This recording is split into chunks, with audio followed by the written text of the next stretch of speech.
காட்டேரி கிடு கிடு கிடு கிடு கிடு கிடு கிடு கிடு கிடு கிடு ஒகர்கான கற்கற்பு பேய் பிசாஸ் பெட்டி சாரட்டை மாதா ஒரு வீட்ல மார்கா சிஸ்தாரோ ஒகர்கான காவலட்டை ஸ்கூல் தப்பலை குடிமை இருக்குது ஆரம்பிச்சு மந்திரக்காடு யாரு பண்ணாரு அடகதே செப்பத்தாரு ஜெய் ராத்தா காட்டேரி கிடு கிடு கிடு கிடு கிடு கிடு கிடு கிடு கிடு கிடு கிடு.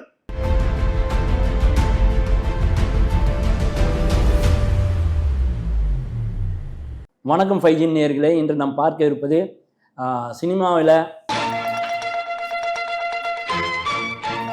என்ன மூணு ஆக்ட் பண்ணுறேன்னு பார்க்குறீங்களா? இப்படி சொன்னாலே ஒருத்தர் தான், அதாவது இப்படி பேசியே வடிவேல் சாரை ஓட விட்டவர். அந்த விதத்தில் குணச்சித்திர நடிகர், பல்வேறு பரிமாணம் அவருக்கு. அவர் வந்து ஒரு கைடுன்னு சொல்லணும். உள்ளே போனீங்கன்னா மிமிக்கிரியா, இல்லை குணச்சித்திர நடிகரா, இல்லை நட்புக்காகவா, எது கொடுத்தாலும் பிரித்து மேய்வார். அண்ணன் வந்து திருப்பாச்சி பெஞ்சமின் அண்ணனை தான் பேட்டி எடுக்க போகிறோம். வணக்கம் அண்ணா. வணக்கம் சார்.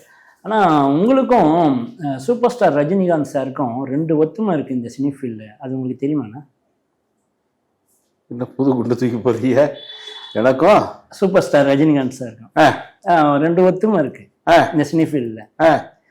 2 பேருமே டிரான்ஸ்போர்ட் டிபார்ட்மெண்ட்லேருந்து வந்துருக்கீங்க. ஆமாம். இன்னொன்று கேபி சார் எடுத்துகிட்டு வந்திருக்கேன். ஆமாம். அதனால அவங்க 2 பேருக்கும் 2 ஒத்துமை இருக்குன்னு சொல்லி அதனால பார்த்தேன். ஏன்னா மலைக்கும் மடுவுக்கும் முடிச்சு போடுறீங்க நீங்க. அதாவது அவர் எங்கேயோ எட்ட முடியாத இடத்துல இருக்காரு. நான் இப்பதான் ஒரு ஸ்டெப் எடுத்து வச்சிருக்கோம் சினிமால. இருந்தாலும் குருன்றது ஒண்ணுதான். ஆமாம்மா. அதாவது பாலச்சந்தர் சார்ட்ட அவருடைய வாசப்படி படிக்கட்டு ஏற மாட்டோமான்னு ஏங்கினவங்க எத்தனையோ லட்சம் பேர். பார்வைப்படாதான்னு. ஆமா ஆமா. நம்ம வந்து அவரு கூட ஒரு 11 வருஷம் ட்ராவல் பண்ணக்கூடிய ஒரு வாய்ப்பு பாக்கியம் கிடைச்சிது. அவர் கூட ஒர்க் பண்ணிக்கிட்டு, அவர் கூட நடிச்சுக்கிட்டு, அவர் பண்ண எல்லா இதுலேயும் நடித்தோம். அதே மாதிரி அவருடைய 100வது படம் பார்த்தாலே பரவசம், அதில் வந்து நம்ம இவர் லாரன்ஸ் மாஸ்டருக்கு தம்பியாக நடித்தேன். ஆமாம். அப்பா மணிவண்ணன், அம்மா வடிவுக்கரசி. எங்கள் ஃபேமிலியே பிளாக் ஃபேமிலியாக இருக்கும். ஆமாம், கருப்பு ஃபேமிலி. அப்படி பாலச்சந்தர் சார் ஐயாவுக்கு கருப்பாக இருக்கிற ஆர்டிஸ்ட் ரொம்ப பிடிக்கும். யாராச்சும் வந்து அவர் ஷூட்டிங்கில் வந்து யாராச்சும் வெள்ளையா வந்துட்டாங்கன்னா சுந்தரமுத்து சாரை கூப்பிட்டு கப்பனை கூப்பிட்டு, இன்னும் அவன் வெள்ளையா இருக்கான், அவங்க டல் பண்ணு. அதனாலயே நிறைய பேர் மூஞ்சில கை பூசிட்டு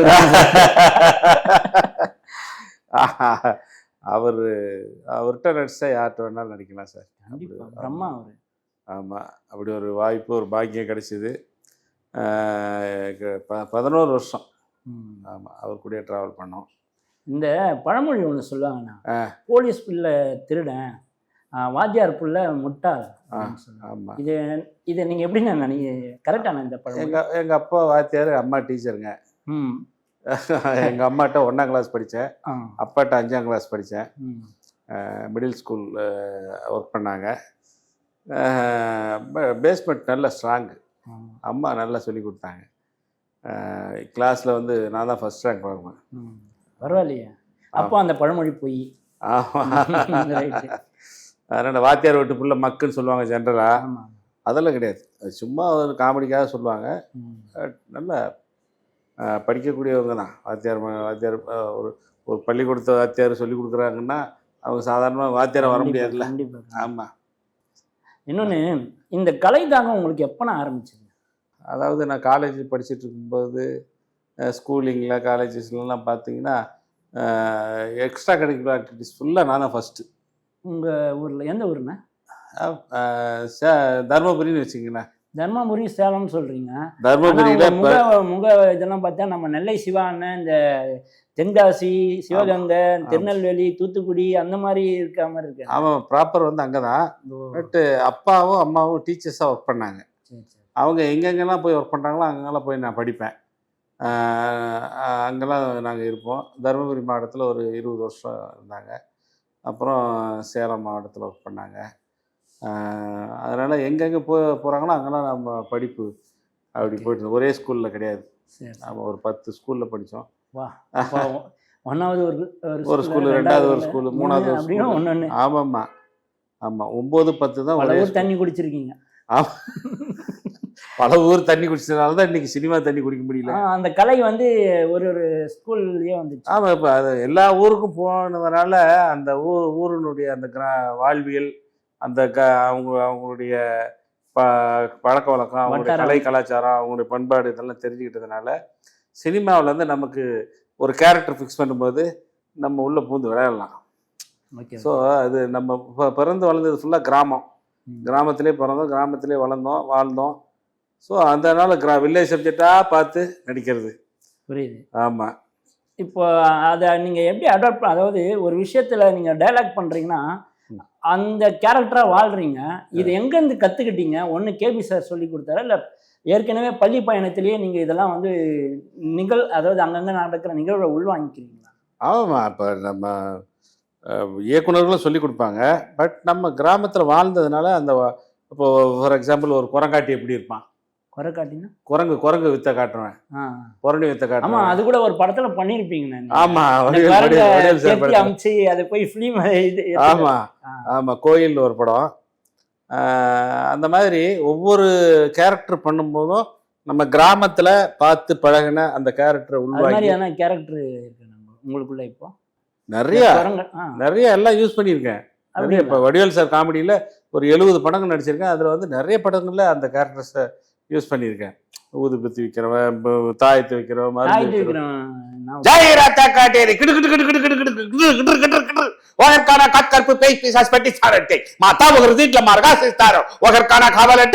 స్కూల్ తప్పలే కుడిపోయి இருக்குது. ఆడ వచ్చి మంత్రకాడు యాడ ఉంటారు అడగదే చెప్తారు. జై రాత కాటేరి కిట కిట కిట కిట కిట కిట కిట కిట కిట కిట కిట சந்தையில கூடு விட்டு கூடு பஞ்சம்.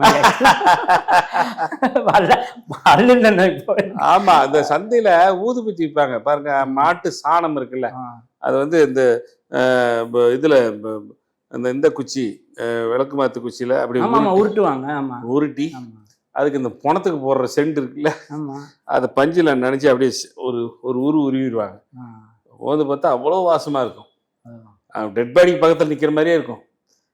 இந்த லேகியெல்லாம் விற்பாங்க. ஆமா ஆமா. ஐயோ, குண்ட தேவுடா, குர்ர தேவுடா, ராகநாதுடு சேதிய கேளு குருநா டிங்கு டிங்கு டிங்கு டிங்கு டிங்கு மனதில கஷ்டம் டிங்கு டிங்கு டிங்கு நெஞ்சில குழப்பம் டிங்கு டிங்கு டிங்கு ராகநாதுடு சேதிய கேளு குருநாதா. இவங்க வந்து இந்த மாதிரி வந்து சந்தையில வந்து எல்லாம் இது கிண்ணாரம் அடிக்கிட்டு லேகி வைப்பாங்க. அந்த வேறு இந்த வேறு வெட்டி வேறு விளக்கு மாதிரி வேறு. அது நான் சொல்றேன். நீங்க இப்ப கிராமத்துல பண்ணீங்களே, ஆமா, இத வந்து நம்ம மைல்ஸ் டைம் 30 வருஷத்துக்கு முன்னாடி சிட்டி கேரக்டர்ல பண்ணிருப்பாரு. அது வந்து கேசட்டா எழுதிட்டு இருப்பாரு. அப்ப ஒரு பெரிய மிமிக்ரி ஆர்டிஸ்ட். சிரிப்பு. அதுல அண்ணன் சொல்றது என்னன்னா, எங்க மாமா தான் அவரு மாயில்சாமி. அப்படிங்களா? ரொம்ப சந்தோஷம். அதுதான் குழந்தைகளே, தாய்மார்களே, முதியோர்களே, கிளையர்களே, நீங்களா இல்லறத்தில் நல்லறன்காரனா 5 பேர் கொண்ட குழு ஒன்று அம்பிகர்களை தயாரிக்கிற அம்பிகாபதி லேகங்க. இந்த அம்பிகாபதி லேக மகத்துவத்தை வாயால சொல்ல முடியாதுங்க. இதை போட்டீங்கன்னா நிக்கிறவனை உட்கார வைக்கும், உட்காரவனை நிற்க வைக்கும், தூங்குறவனை முழிக்க வைக்கும், முழிக்கவனை தூக்கி வைக்கும், குளிக்கிறவனை தோட்ட வைக்கும், தோட்டவனை குளிக்க வைக்கும். யோ அப்ப வாங்குறவனை போக வைக்கும், போறவனை வாங்க. தம்பி அவசரப்பட்டு சொல்ல என்ன தப்பா நினைக்காதீங்க. இதுல அப்படின்னா நீங்க இருக்குன்னு கேட்டீங்கன்னா, ஆள வேறு, அரசு வேறு, அவர் வேறு, இவர் வேறு, அண்ணாச்சி வாங்க போனா நீங்க வேறு, நான் வேறு, மாமாட்டை, பொடிமாட்டை, தென்னை மாட்டை, வாழை மாட்டை, அப்பெல்லாம் ஆப்பிள் பழம், கோயில் போலாம், அப்புறம் என் சம்பளம் இதெல்லாம் போட்டு செஞ்சிருக்கிறாங்க. 2 ரூபாய் கேட்டாலும் மனப்படாங்க. ஆமா, அதாவது மயில்சாமி லட்சுமணனும் சேர்ந்து நிறைய ஒரு 5-6 கேசட் விட்டாங்க. அப்போ மாமாட்ட வந்து நான் வந்து கூட இருந்தேன். அப்போ இருந்தீங்களா? ஆமா ஆமா ஆமா, பரவாயில்ல. அது கூட ஆர்கெஸ்ட்ராக்கெல்லாம் போவோம், மிமிகிரி பண்ணுவாரு. நாங்களும் சின்ன சின்ன அவர் கூட சேர்ந்து மிமிகிரி எல்லாம் பண்ணுவோம். நீங்க பயங்கரமா மயில்சாமி அண்ணனையே மிமிகிரி பண்ணுவீங்க. உண்மைதானே? அவர் கூட சேர்ந்ததுனால, மாமா கூட சேர்ந்ததுனால. பழைய ஆர்டிஸ்ட் எல்லாம் பண்ணுவீங்களாண்ணா? பழைய ஆர்டிஸ்ட் எல்லாம் பண்ணுவீங்க? ஆமா, ஏதாவது ஒரு தடவை இப்படிதான் பாலச்சந்திர ஐயாவோட ஷூட்டிங்ல மர்ம தேசம்னு ஒரு சீரியல், அவர் வீட்டில் ஷூட்டிங் நடக்குது. சரி, பிரேக்கில் வந்து மிமிகிரி பண்ணிட்டு இருக்கேன். எல்லாம் ஆர்டிஸ்ட்லாம் உட்காந்துருக்காங்க, நான் மிமிகிரி பண்ணிட்டு இருக்கேன். மேலே ஐயா மேலே தான் சாப்பிடுவார் அவர் வீட்லேயே. மோகனை கூப்பிட்டு, டேய் மோகன், எவன்டா மிமிகிரி பண்ணுறவன் அப்படின்னா, நம்ம பெஞ்சமின் தான். அப்படியா, இந்தா வர்றேன். கருப்பனா வர்றேன். KP sir. ஆமாம். கீழே வந்தோடனே, யார் அங்கே மிமிகிரி பண்ணுது? ஐயா நான் தான் பண்ணுங்க. விட்டாரு செவுலே ஒரு அடி. அப்புறம் என்னங்க நான் பண்ணது தப்பா? இல்லைடா, நீ ஒரு ஆர்டிஸ்ட்டு, மிமிக்ரி பண்ணினா அந்த இமிட்டேஷன் நீ பண்ணுற கேரக்டரில் வரும். அதனால் வந்து மிமிக்ரி பண்ணக்கூடாது. இதுக்கு மேலே நான் உன்னை மிமிக்ரி பண்ணுறதை பார்த்தா கொண்டே போடுவேன். இண்டிவிஜுவாலிட்டி ப்ரூவ் பண்ண முடியாது. ஏதாச்சும் ஒரு ஆர்டிஸ்டோட இமிட்டேஷன் அதில் வந்துடும். அதனால் வந்து மிமிக்ரி பண்ணக்கூடாது அப்படின்னு சொல்லி அடித்தாங்க. அதுலேருந்து நான் அந்த மிமிக்ரி பண்ணுறதை விட்டேன். அப்போ நான் என்ன ஏதோ ஒரு வாய்ஸ் பேசிகிட்டு இருந்தேன். கிருபானந்த வாரியார் பேசிகிட்டு இருக்கும்போது தான் வந்துட்டார் கீழே. வந்தார். அப்போ இப்போதான் ஒரு இல்லைங்களே கொஞ்சம் ப்ளீஸ்ண்ணா எங்களுக்காக. எல்லாம் அல்ல வயதூர் எம்பெருமானின் தனி பெருங்கருணையின் நாளே நான் தனி கட்சி துவங்க போறேன். கட்சியினுடைய பேர் அரோகரா. கட்சியினுடைய சின்னம் மொட்டைத்தலை. அதனால அரோகரா கட்சிக்கு மொட்டைத்தலை சின்னத்தில் முத்திட்டீங்கன்னா பகவானுடைய லட்டு உங்களுக்கு 2 கொடுக்குறேன். அருமனை. இன்னொன்னு, பஸ்ஸில் பயணம் செய்யும் நண்பா, பஸ்ஸில் நீ ஏறினாய் ஊருக்கு போவாய், அந்த பஸ் ஏறினாய் பெருமான் முருகனிடம் போவாய். அது மாதிரி அது வந்து ஆமா லட்சுமணன் பண்ணாப்ல, லட்சுமண் சுருதி லட்சுமணன். ஆமா. மயில்சாமி நீங்க பாட்டு பாடுவீங்களோ? பாட்டு 1 2 ஆனா நிறைய கலைக்குழு, இந்த பவதாரிணி, இளையராஜா அவங்களோட கலைக்குழுலாம் அவங்களோட போயிருக்கேன் சார். போயிருக்கு. போயிருக்கேன். நான் மயில்சாமி மாமா கூட போயிருக்கேன். பவதாரணி கச்சேரி நிறைய பண்ணியிருக்கோம். இடையில மிமிக்ரி பண்ணும்போது கூட சப்போர்ட்டிங்காக நான் பண்ணுவேன். அந்த மாதிரி நடிகர் சங்கத்துல கூட நீங்க ஒரு போஸ்டிங் வகிச்சிருந்தீங்க. நடிகர் சங்கத்தில் 3 period sir. Radharavi sir period, புரட்சி கலைஞர் Vijayakanth sir period, Sarathkumar sir period, 3 பீரியட்லையும் செயற்குழு உறுப்பினராக இருந்தேன். ஏன் இந்த பீரியட் என்ன ஆச்சு சார்? இந்த பீரியட் அவர் விஷால் சரி, நீங்க இத்தனை பேர் சொல்றீங்கல்ல, இது எம் ஆர் ராதா அண்ணனும் இருந்திருக்கிறாரு, அதுக்கப்புறம் எம்ஜிஆர் இருந்திருக்கிறாரு. சரி, அவங்கள விடுங்க. இந்த 3 பேர்ல யார் நான் சூப்பரானாரு? கண்ணை மூடி சொல்லலாம் புரட்சி கலைஞர் விஜயகாந்த். கண்ணை மூடிட்டு யார் கேளுங்க. எடுத்த உடனே யாருங்க நல்ல நடிகர், நல்ல தலைவர் யாரு அப்படின்னா புரட்சி கலைஞர் தான். ஏன்னா அந்த தென்னிந்திய நடிகர் சங்கத்தினுடைய கடனை யாராலுமே அடைக்க முடியல.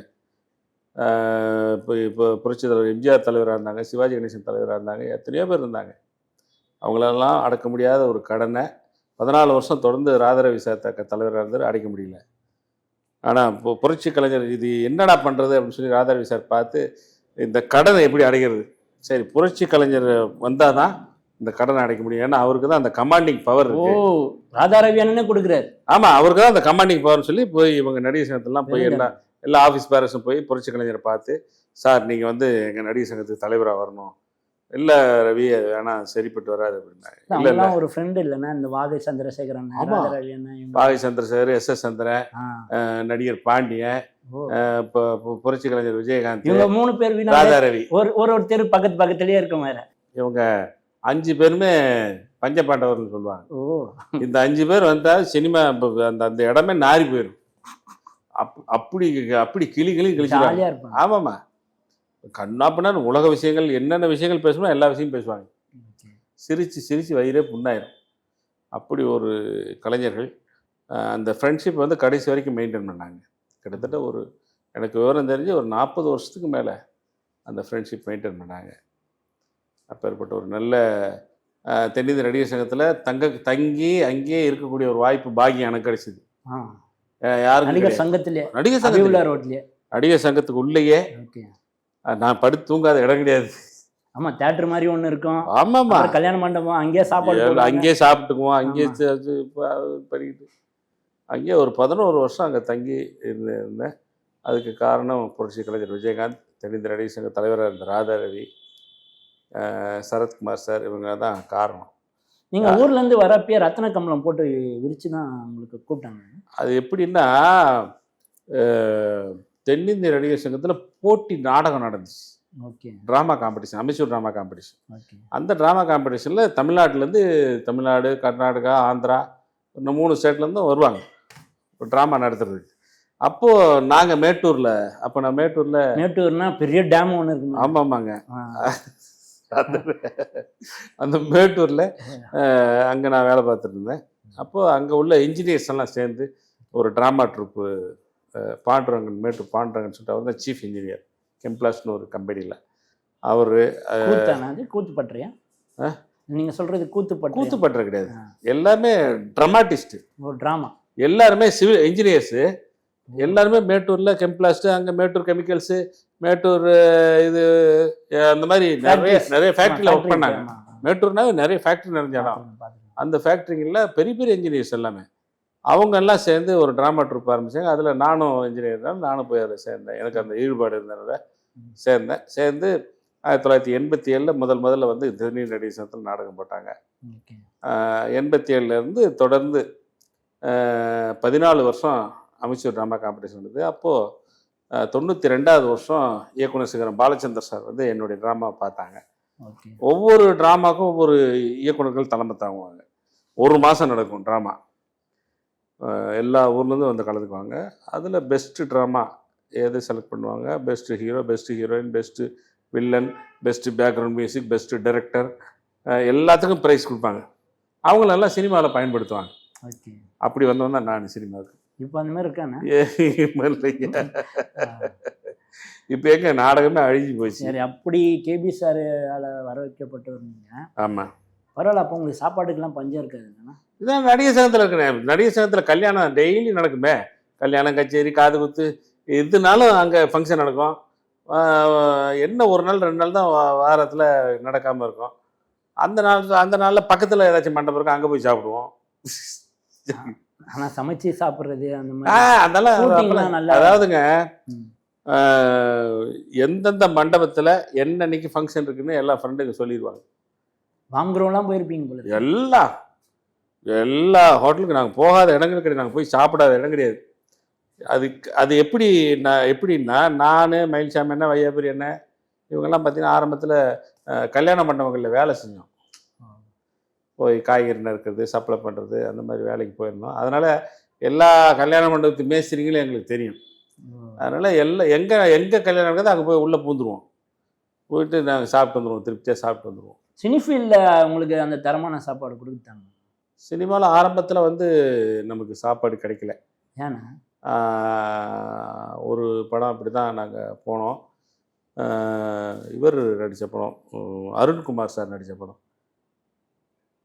காத்திருந்த காதல் படம் பேர். அந்த படத்தில் நாங்கள் ஒரு 6-7 பேர் அவருக்கு ஃப்ரெண்டு கேரக்டர் அருண்குமார் சாருக்கு நடிக்கிறது போகிறோம். அப்புறம் மதிய சாப்பாடு எல்லோரும் கொடுத்தாங்க. நாங்களும் போய் உட்காந்து, டேரக்டர் போய் சாப்பிட்டு வாங்க அப்படின்னாரு. நாங்கள் போய் சாப்பிட உட்காந்து எல்லா தட்டில் க்யூவில் போய் நின்று சாப்பாடு வாங்கிட்டு வந்து உட்காந்து சாம்பார் ஊற்றுறதுக்கு வராரு சீப். வந்தோடனே எங்களெல்லாம் பார்த்தார். சாம்பார் ஊற்றிட்டு என்னடா புதுசாக இருக்காங்களா இவங்கெல்லாம், தம்பி நீங்கள்லாம் யாருப்பா? நாங்கள்லாம் அருண்குமார் சாருக்கு ஃப்ரெண்டாக நடிக்கிறோம். அப்படி எத்தனை பேர்? 6 பேர். உங்களுக்கெல்லாம் சாப்பாடு சொல்லியே அப்படின்ட்டு சாப்பாடு தட்டு கையில் வச்சுட்டு தட்டு பிடிக்கிட்டு போனாங்க. பசியோடு இருக்கிறப்ப. ஆமாம், அந்த மாதிரி ஒரு படத்தில் பார்த்தீங்கன்னா சாப்பிட்டுட்டு இருக்கேன், 2 வாய் சாப்பிட்டேன், 3வது எடுத்து வைக்கிறேன், வந்து பிளேட்டை பிடி சர்ன்னு விசைடிச்சான்.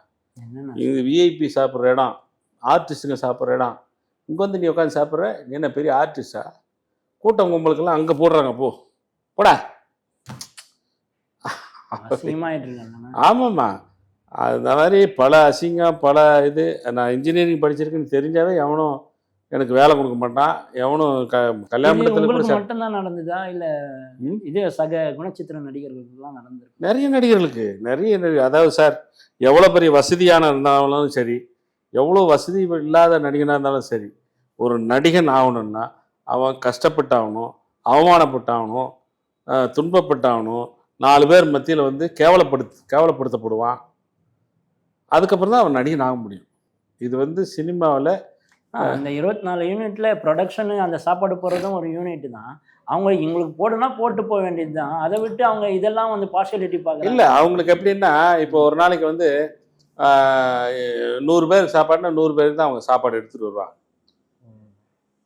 கம்பெனியில் சொல்லுவாங்க, மேனேஜர்கிட்ட போய் கேட்பாங்க. ப்ரொடக்ஷன் மேனேஜர்கிட்ட போய் இவங்க ப்ரொடக்ஷன் ஆளுங்க போய் கேட்பாங்க, அண்ணா இன்றைக்கி எத்தனை பேர்னா ஆர்டிஸ்ட்டு, எவ்வளோ சாப்பாடு இருக்கணும்? எப்பா இன்றைக்கி ஒரு 90 சாப்பாடு எடுத்துக்கப்பா. 90 பேர், ஒரு 80 பேர் வராங்க, ஒரு 10 சாப்பாடு எக்ஸ்ட்ரா எடுத்துக்கோ, 90 சாப்பாடு எடுத்துக்கோ. ஆனால் வர்றவங்க பார்த்தீங்கன்னா இப்போ ஹீரோவுக்கு ஃப்ரெண்டுங்க ஒரு 4-5 பேர் வருவாங்க, அவனுக்கு ஃப்ரெண்டு, இவனுக்கு ஃப்ரெண்டு, இந்த ஆர்டிஸ்ட் ஃப்ரெண்டு, இந்த ஆர்டிஸ்ட் ஃப்ரெண்டு, கம்பெனி ஆர்டிஸ்ட்டுங்க ஒரு 4-5 பேர் வருவாங்க. அதெல்லாம் வந்து லிஸ்ட்டில் சொல்ல மாட்டாங்க. அவங்கள சொல்லியும் தப்பு. அது ஒரு 10-20 டிக்கெட் வந்துடும் அப்படி. அதனால் ஒரு சிலர் வந்து நியாயமாக உள்ளவங்க அதிலே அட்ஜஸ்ட் பண்ணி சாப்பாடு போடுவாங்க. மேக்ஸிமம் சாப்பாடு கொடுத்துருவாங்க. இந்த திமிரு பிடிச்சவங்க ஒரு 4-5 பேர் சினிமாவில் இருந்தாங்க, ப்ரொடக்ஷன் ஆட்கள். அவங்க தான் இந்த மாதிரி பண்ணாங்க. இந்த மாதிரிலாம் பிரச்சனைகள் இருக்கிறப்போ இது எப்படி நான் இப்போ களையப்பட்டது? இந்த சாப்பாடு பிரச்சனை எப்படி கலைஞ்சது இப்போ? புரட்சி கலைஞர் விஜயகாந்த் வந்ததுக்கு அப்புறம் தான். ஓகே. விஜயகாந்த் சார் வந்ததுக்கு அப்புறம் தான், டேய் என்னடா அங்கே தனியாக சாப்பாடுலாம் தனித்தனியாக போடுறீங்க, அந்த கதையே ஆகாது மாப்பிள்ள, எல்லாருக்கும் எனக்கு கரிசோறு, ஹீரோ. எனக்கு கரிசோறுனா அந்த லாஸ்ட்ல தட்டுக்களை வரணும்னு கரிசோறு தான் நிற்கணும். சூப்பர். ஜூனியர் ஆர்டிஸ்ட் கரிசோறு தான் நிற்கணும். எனக்கு முட்டை வச்சின்னா அவனுக்கும் முட்டை வை, எனக்கு சிக்கன் 65 வச்சுன்னா அவனுக்கும் சிக்கன் 65 வைக்கணும். இந்த மாதிரி சாப்பாட்டில் சமத்துவத்தை கொண்டு வந்த ஒரே மனிதர் புரட்சி கலைஞர் விஜயகாந்த் தான். அவர் வந்ததுக்கு அப்புறம் தான், அவர் சாப்பாடு போடுறதுக்கு ஆரம்பிச்சதுக்கு அப்புறம் தான் எல்லா கம்பெனிலையும் இவர் நிறைய சாப்பாடு போட ஆரம்பித்தாங்க.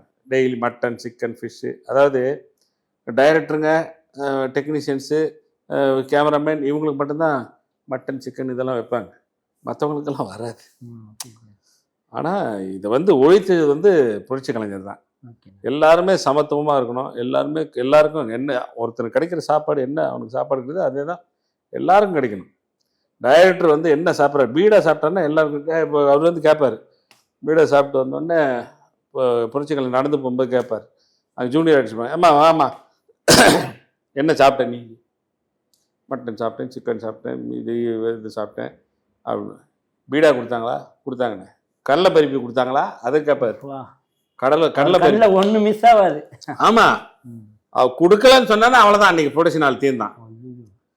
உனக்கு காசு வேணும்னா 10 இல்லைன்னா 1 லட்சம் இல்லை 2 லட்சம் இல்லை 3 லட்சம் இல்லை 5 லட்சம் கூட எக்ஸ்ட்ரா கேளு தர்றேன். கலைஞர்கள் வயத்தில் அடிக்கக்கூடாது, வர்றவங்க நிம்மதியாக சாப்பிட்டு. புரட்சி கலைஞர் விஜயகாந்த் கம்பெனிக்கு வந்தாங்கடா, நிம்மதியாக சோறு போட்டாங்க அப்படிங்கிற பேர் இருக்கணும். எவனாச்சும் ஏதாச்சும் சாப்பாட்டில் குறை வச்சிங்க கொண்டே போடுவார் ராஸ்கல், இப்படியே மிரட்டுவார். ஆமாம், அதே மாதிரி முதல்ல ஒரு படப்பிடிப்பு முடிஞ்ச உடனே அங்கே வேலை செய்கிற technicians, artist, co artist, junior ஆர்டிஸ்ட்டுங்க, கம்பெனி ஆர்டிஸ்ட்டுங்க, இவங்க எல்லாருக்குமே வேட்டி சட்டை, பொம்பளைங்களுக்கு புடவை இது எடுத்து கொடுத்தது முதல்ல புரட்சி கலைஞர் விஜயகாந்த் தான். அதுக்கப்புறம் தான் எல்லாருமே அந்த இதை ஃபாலோ பண்ணாங்க. விஜயகாந்த் சார் முதல்ல எம்ஜிஆர் கொடுத்தாராம். புரட்சி தலைவர் எம்ஜிஆர் கொடுத்தாராம். அதுக்கப்புறம் யாருமே கொடுக்கல. எம்ஜிஆருக்கு அப்புறம் புரட்சி கலைஞர் தான் கருப்பு எம்ஜிஆர். ஆமா, இன்னைக்கு ஒரு கருப்பு எம்ஜிஆர் இருக்காரு, லாரன்ஸ் மாஸ்டர். ஆமா, அவர் வாழும் கருப்பு எம்ஜிஆர், இளம் கருப்பு எம்ஜிஆர். ஐயோ, அவர் எல்லாம் அவ்வளவு பண்ணிட்டு இருக்காருங்க. நீங்க கூட பண்றதா கேள்விப்பட்டேன். அவங்க பண்றாங்க, நம்ம சும்மா நான் எதுவும் பண்ணல, என் கையில காசெல்லாம் ஒண்ணும் கிடையாது. நண்பர்கள்ட்ட வாங்கி அப்படி கொடுக்குறேன். நான் ஒரு கருவி தான் கொடுக்கறதுக்கு, நான் ஒரு கருவி, நான் கொண்டு போய் கொடுக்குற ஒரு கருவி, அவ்வளவுதான். பட் என்னுடைய இப்போ சென்னையில இவ்வளவு கஷ்டப்பட்டிருக்கீங்க, சாப்பாட்டுக்கே கஷ்டம், கேரக்டருக்கு கஷ்டப்பட்டிருக்கீங்க. சினிமாக்காரனாலே பொண்ணு டக்குன்னு கொடுத்துருவாங்க. உங்களுக்கு எப்படி நான் பொண்ணு கொடுத்தாங்க? அது எனக்கும் ஒரு 40 வயசு வரைக்கும் பொண்ணே கிடைக்கும்.